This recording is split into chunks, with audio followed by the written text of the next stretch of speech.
দিন এটাও বলো। হায়াতের বাকি নাই। ইদানিং কালে বেশিরভাগ দেখি যুবকের লাশ, গাড়ির নিচে যুবকের লাশ, পানির ভেতরে যুবকের লাশ, ঘুমের বিছানায় যুবকের লাশ। বাবা কয়দিন আর দুনিয়ায় বাঁচবা? আমি বলি না তুমি আজকে মাদ্রাসায় যাও, স্কুল কলেজ বাদ দাও, তুমি আমার মতো হুজুর হও, একবারও বলি না। বরং আমি বলি, ও যুবক বাবা, স্কুলে পড়ো, কলেজে পড়ো, চাকরি করো, ব্যবসা করো, তবে তুমি ওখানে থাকিয়া জান্নাতের রাস্তাটা ক্লিয়ার করো। ও যুবক বাবা, তোমার মতো যুবক স্কুল কলেজে পড়ে, নামাজ পড়ে নাই? বলো বাবা, তোমার কপাল কেন দুর্বল? তুমি কেন পারো না? তোমার মতো যুবক তাকায় দেখো, র্যাব, আর্মি, পুলিশ, বিডিআরের চাকরি করে, নামাজি আছে না নাই? তোমার বিবেকটাকে প্রশ্ন করো, তুমি কেন পারো না রে বাবা? তোমার মতো যুবক গাড়ি চালায়, ব্যবসা করে, chairman, member, OC, DC, SP, 5 ওয়াক্ত নামাজি আছে না নাই? তুমি কেন পারো না রে বাবা? মনে হয় গুনার কারণে আমার আল্লাহ বেজার। এখনো সময় আছে, তাড়াতাড়ি গুনার থেকে ফিরে যাও। মনটাকে শুধু এই একটা কথাই বুঝাও যে আমার হাফিজ ভাই তো আমাকে বড় হুজুর হতে বলে নাই, তো আমার মতো যুবক জেনারেল লাইনে থাকিয়া যদি চাকরি করে, নামাজ পড়ে, ব্যবসা করে, নামাজ পড়ে, শ্রমিকের কাজ করে, নামাজ পড়ে, আমি কেন পারবো না? আমার মতো যুবক যদি র্যাব, আর্মি, পুলিশ, বিডিআরের চাকরি করে, নামাজ পড়ে, আমি কেন পারি না? আমার মতো যুবক যদি নদীর মধ্যে মাছ ধরে, নামাজ পড়ে, আমি কেন পারি না? আমার মতো যুবক যদি কৃষি কাজ করে, নামাজ পড়ে, আমি কেন পারবো না? আমার উপরে বুঝি আল্লাহ বেজার হয়ে গেল। এখনো সময় আছে, 3 জায়গা থেকে দোয়া নিয়ে সামনে আগাও। আল্লাহর কসম, ওই 3 জায়গায় বেয়াদবি করলে তোমার জিন্দেগি মরার আগে ধ্বংস হয়ে যাবে। এক জায়গা মা বাবা, দ্বিতীয় জায়গা শিক্ষক, তৃতীয় জায়গা হলো উলামায়ে কেরাম। এই 3 জায়গা থেকে দোয়া নাও। মা বাবার সাথে যদি বেয়াদবি করে ফেলো, আর মা বাবা যদি কষ্ট পেয়ে নিঃশ্বাস ফেলে, মরণের আগে ধ্বংস শুরু হয়ে যাবে। শিক্ষকের সাথে যদি বেয়াদবি করো, আর যদি সে কষ্ট পায়, নিঃশ্বাস দেয়, তোমার জীবন মরণের আগে ধ্বংস শুরু হয়ে যাবে। উলামায়ে কেরাম তোমার হাতে পায়ে ধরিয়াও বুঝায়, একটা গালিও দেয় না, তোমার বিরুদ্ধে কিছু বলেও না, বুঝায় বাবা নামাজ পড়ো, মা বাবার খেদমত করো, সবার সাথে ভালো আচরণ করো, দেখা হলে সালাম দাও, কাউকে গালি দিও না, কারো গীবত করিও না, কারো বিরোধিতা করিও না, কারো বদনাম পেছনে বলিও না, হালাল ভাবে ব্যবসা করো, কাস্টমারের সাথে ভালো আচরণ করো, মিথ্যা কথা বলিও না। এই উলামায়ে কেরাম এতটা মেহনত করার পরেও যদি বেয়াদবি করো, আর কেউ যদি নিঃশ্বাস ফেলে দেয়, তোমার জীবনটা ধ্বংস হবে মরণের আগেই। এই 3 জায়গার থেকে দোয়া নিয়ে চেষ্টা করো আগানোর। মা বাবার দোয়া, চোখের পানি ছাড়া আল্লাহর কসম জীবনে সফলতা আসবে না। মা বাবার দোয়া আর চোখের পানি ছাড়া কোন সন্তানের জীবন সফল হবে না। তুমি ডাক্তার হও, ইঞ্জিনিয়ার হও, প্রফেসর হও, তুমি একজন সাংবাদিক হও, তুমি ওসিডিসি, এসপি হও, তবে খবরদার এই 3 জায়গার বেয়াদবি তুমি করিও না। ডাক্তার তাসলিমা শুধুমাত্র বেয়াদবি করার কারণে ডাক্তার হইয়াও এ দেশ থেকে এমন পালান পালাইল, লাশটাও এ জমিনে আসবে কিনা কোনো গ্যারান্টি নাই। অথচ ভালো ডাক্তার, এমবিবিএস ডাক্তার শুধু বেয়াদবি করে ধ্বংস হয়ে গেল। এই রকম এক একটা উদাহরণ দিলে অনেক সময়। আল্লাহ হেদায়াত না দিলে কোনো বয়ান দিয়েও লাভ নাই। আল্লাহ যারে হেদায়াত দিবে, এক কথায় তার অন্তর সোজা হয়ে যাবে। ও আল্লাহর বান্দারা, ও পর্দার আড়ালের মা বোনেরা, কয়দিন দিন আর দুনিয়ায় বাঁচবেন। আম্মা জান, এই এলাকায় ঘুরিয়া দেখেন, আপনার মতো বহু মা বহু বোন এখনো আছে, নামাজ ছাড়ে না, বেপর্দায় চলে না, স্বামীর মাল খেয়ানত করে না, সন্তানটাকে আদর্শওয়ালা বানানোর মেহনত করে। ও আম্মা জানেরা, আপনারা কেন পারেন না? কয়দিন আর বেপর্দায় চলবেন? কয়দিন আর মার্কেটে মার্কেটে ঘুরবেন? কয়দিন আর স্বামীর মাল নষ্ট করবেন? মোবাইলে সময় নষ্ট আর কত করবেন? আপনার কি অন্তরে ভয় লাগে না? আপনার আদর্শ যদি খারাপ হয়, সন্তানটাও খারাপ হয়ে যাবে। আপনার আদর্শ যদি ভালো হয়, সন্তানটাও ভালো হবে। ও আম্মা জান, এই দুনিয়ায় যত ভালো ভালো সন্তান আসছে, সব ভালো মায়ের কারণে। এসপি সাহেবের ব্যবহার ভালো, ওসি সাহেবের ব্যবহার ভালো, ডিসি সাহেব বড় ভালো মানুষ। খোঁজ নিয়ে দেখবেন, এই ভালোর পেছনে তার মায়ের অবদান, ঠিক কিনা? মায়ের অবদান। চেয়ারম্যানের ব্যবহার ভালো, এমপি সাহেবের ব্যবহার ভালো, ব্যবসায়ী লোকের ব্যবহার ভালো, টাকাওয়ালার ব্যবহার ভালো, সব ভালোর পেছনে মায়ের অবদান। ও আম্মা জানেরা, এখনো সময় আছে, তওবা করে নেন, আমার আল্লাহর কাছে তওবা করেন, আর দিল খুলে মনে মনে বলেন, হে মালিক, জীবনে তো মনের শখ মিটাইয়া গুনাহ কম করি নাই, বেপরদায় কম চলি নাই, মোবাইল চালায়া সময় নষ্ট কম করি নাই। ও আল্লাহ, আজকে থেকে রেডি হয়ে গেলাম, আর চরিত্র বিধ্বংসী কোনো কাজ করিয়া সন্তানটাকে নষ্ট করব না। আমার সন্তানটাকে আমি আদর্শবান সন্তান বানানোর জন্য আজকে থেকে নামাজ ধরে ফেলবো, বেপর্দায় চলবো না, স্বামীর মাল খেয়ানত করব না, 5 বেলার নামাজ পড়িয়া মোবাইলে সময় নষ্ট করব না, আল্লাহর কাছে সন্তান নিয়ে মেহনত করব, দোয়া করব। আম্মা জান, এখনো সময় আছে, তওবা করেন। ও আমার যুবক বাবারা, আপনাদেরকেও বলে গেলাম, স্কুলে পড়েন, কলেজে পড়েন, চাকরি করেন, ব্যবসা করেন, এখনো সময় আছে, তওবা করেন। মনে মনে আমার আল্লাহকে বলতে থাকেন, হে আল্লাহ, আমার মতো যুবক যদি জেনারেল লাইনে থাকিয়া নামাজ পড়ে, চাকরি করে, ব্যবসা করে, আমি ভুল করেছি, জীবনে তো গুনাহ কম করি নাই, হাতের গুনাহ, চোখের গুনাহ, অন্তরের গুনাহ, জবানের গুনাহ, আজকে থেকে তওবা করে নিলাম, আর নামাজ ছাড়ব না, বেপরদায় চলব না, মা বাবার সাথে বেয়াদবি করব না, ওলামায়ে কেরামের দোয়া নিয়া, শিক্ষকের দোয়া নিয়া, নবীজির আদর্শ মানিয়া চলবো। ও আল্লাহ, তুমি আমার তওবা কবুল করে নাও। ও দুনিয়ার মানুষ, মা বোনেরা, ও বৃদ্ধ বাবাজি, আপনার মতো কত বুড়ারা লাঠি হাতে নিয়ে মসজিদে গিয়ে এখনো 5 বেলার নামাজ আদায় করে, আপনারা কেন পারেন না? এই দুনিয়াতে আল্লাহর বড় দুশমন ফেরাউন, জানেননি ফেরাউনের স্ত্রীর নাম কি?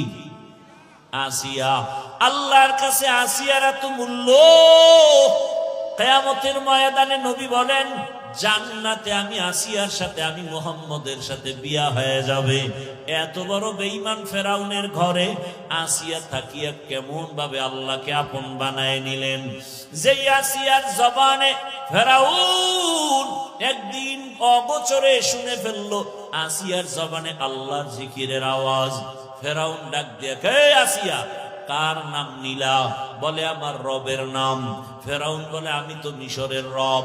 বলে না, আমি তোমাকে রব মানি না। বলো কি? আমি তো রব। বলে না, তোমারে যিনি বানাইছেন তিনি আমার রব। ফেরাউন বুঝাবার চেষ্টা করলো, আসিয়া বলে, সম্ভব না, আমার মালিকের ভুলতে পারবো না। আরে বলে, গোপনে আমারে খোদা স্বীকার করো।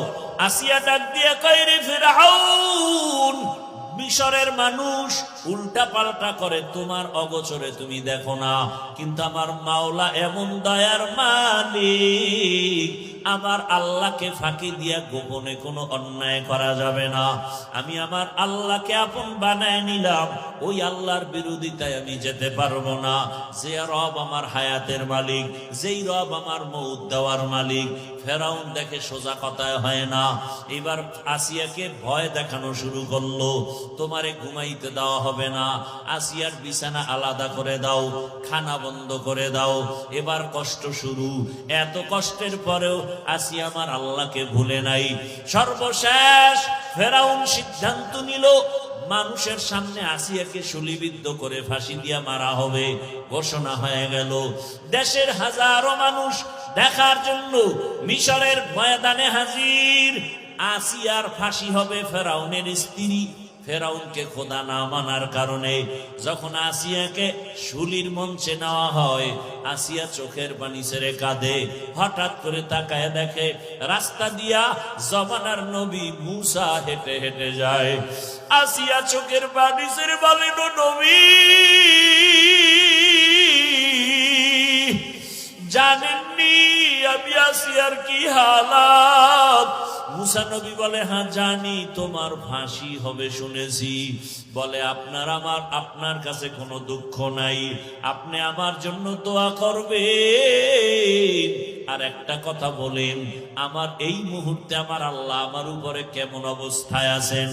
আল্লাহর নবী বলেন, ও আসিয়া, আমার আল্লাহ এই মুহূর্তে তোমার উপরে খুশি। ও পর্দার আড়ালের আম্মা জানেরা, এত বড় ক্ষমতাওয়ালা, টাকাওয়ালা, এত বড় পাওয়ারওয়ালা ফেরাউনের লাথি দিয়া একজন নারী আমার আল্লাহর মহাব্বত ইমানের পাওয়ারে বলিয়ান হইয়া আমার আল্লাহর কাছে বান্দি এত দামি হয়ে গেল, জীবন দেওয়ার জন্য রেডি, তারপরও ইমান ছাড়তে রেডি হয় নাই।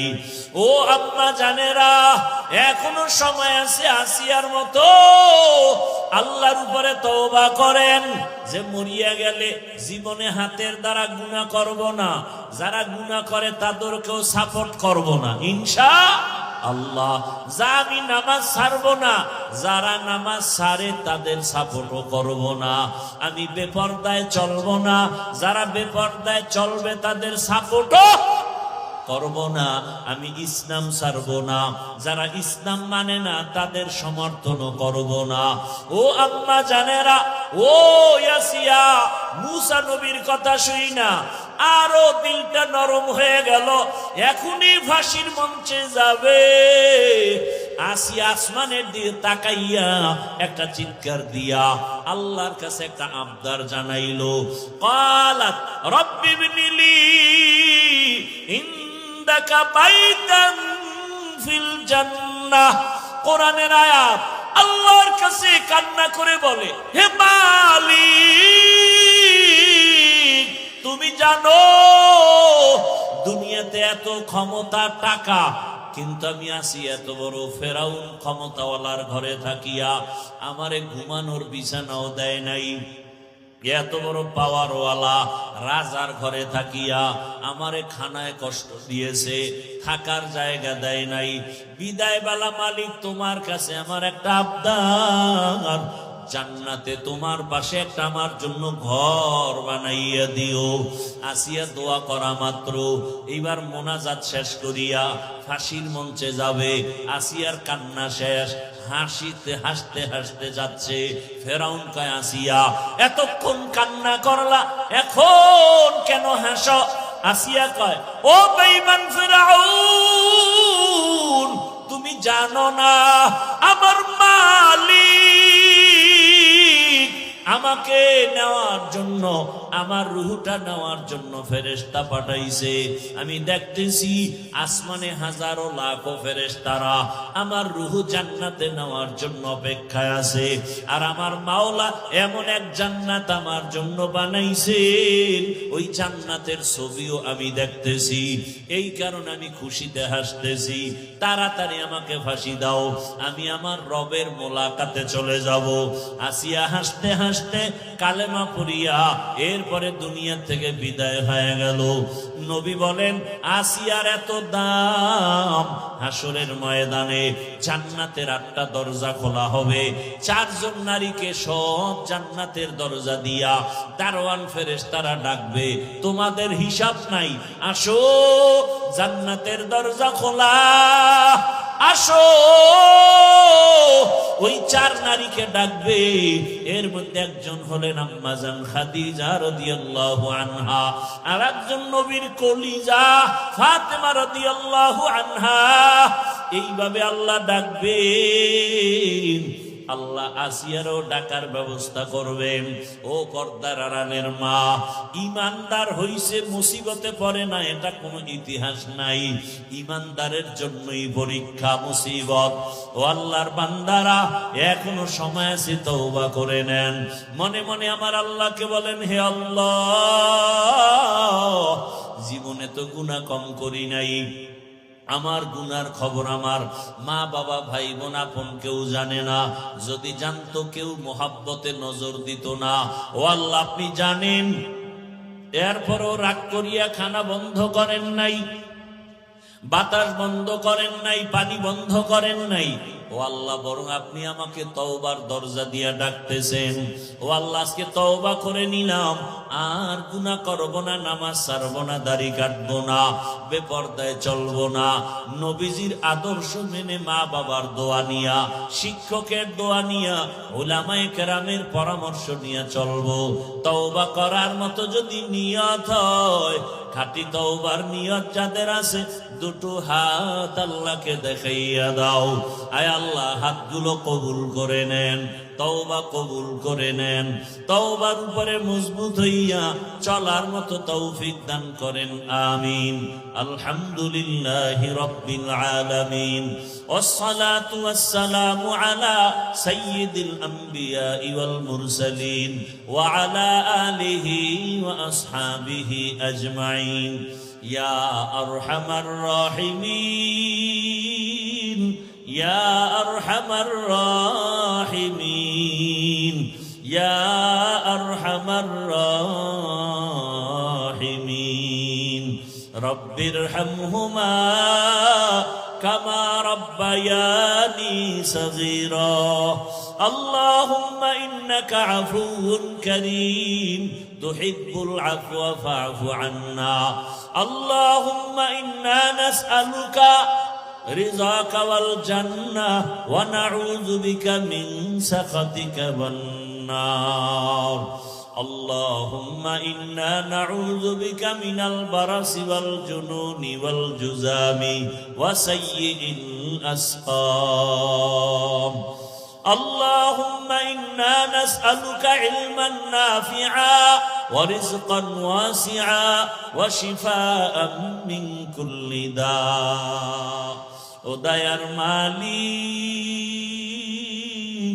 গুনাহের বোঝা নিয়ে আপনার দরওয়াজায় হাজির।